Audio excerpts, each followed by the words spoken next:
Well, this weekend, of course, kicks off the month of May, a very special month in Indiana. And it's fitting that this month's Trendiana segment highlights some iconic, historic Hoosier eats. Let's go over to Inside Indiana Business Associate Producer Lauren Gray, who has the tasty details. Lauren. Thanks, Gary. That's right. This month, people from all over the world will travel to our state. But what makes Indiana, Indiana? Well, a big part of that is some classic foods. Brittany Smith from Yelp Indy joins me to showcase some of the best Hoosier heritage foods. Brittany, we have a lot of food to get through, so let's get right to it. Our first food is persimmons, and we actually don't have it here in studio because it's a very seasonal fruit, right? Exactly, persimmons. A lot of people don't even realize these grow wild in southern Indiana. Actually, Mitchell is known for having a persimmon festival in the fall. Fall season is when you're going to see the persimmons. They look like an orange fruit. They kind of got the texture of a tomato and taste a lot like a date, but they're also known for being on menus across the state. Hartzell's in Bloomington is known for making a persimmon ice cream that Yelp reviews are always talking about. Black Market downtown, you're going to see persimmon French toast and other creative versions of it. One of my personal favorites is the persimmon pudding, which you can find persimmon pulp around town.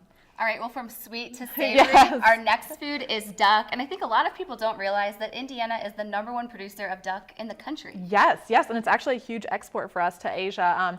You'll see it on menus like Szechuan Garden on 38th and Lafayette Square. They're known for having a Cantonese duck dish. So it's a perfect version of why this dish is so popular from a global standpoint from Indiana.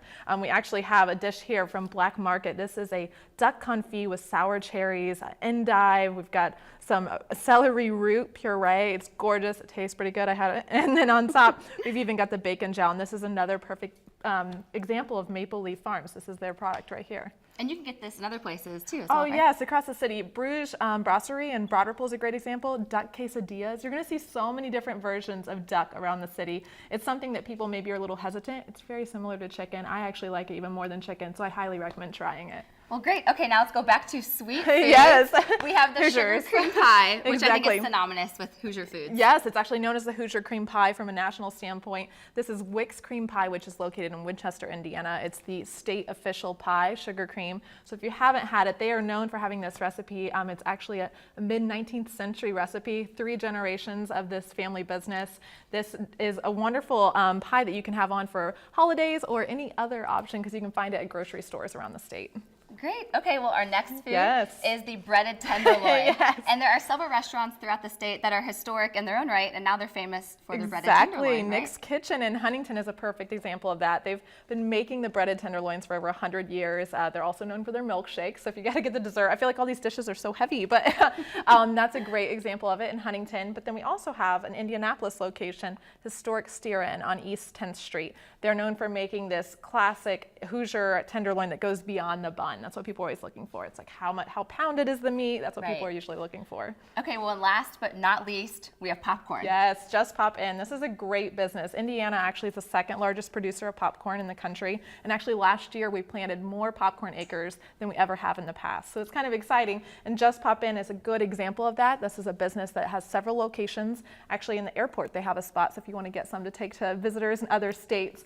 They are a great business for partnering with local businesses like Smoking Goose, as well as other businesses like Hoosier Bloody Marys. So you'll see some great fusions between those. Great, and they're all over. They're not just in their one Broad Ripple location, right? Exactly. You'll find them on the shelves of places like Goose the Market, Wildwood Market. Tons of other locations carry them, and they have tons of different varieties. So you can, if you're sweet, you're savory, they carry it all. Great, wonderful. Well, Brittany Smith from Yelp Indy, thanks so much for joining us. Thanks so much, Lauren. I can't think of a better way to kick off the month of May I know, than it's talking when in about the Rome. best Hoosier heritage foods the state has to offer. Exactly. Thank you so much. Yeah, thank you. All right, Gary, back to you. All right, Lauren and Brittany, thank you both very much. And that food is not getting out of the studio. It all looks great. Thanks very much. Well, Inside Indiana Business wants to hear about your next move, promotion, or professional award. Our Big Wigs and New Gigs Weekly e-newsletter provides the most viewed look at people on the move in the Indiana business community, and it's free. Just send your information on your move and a photograph to bigwigs@growindiana.net.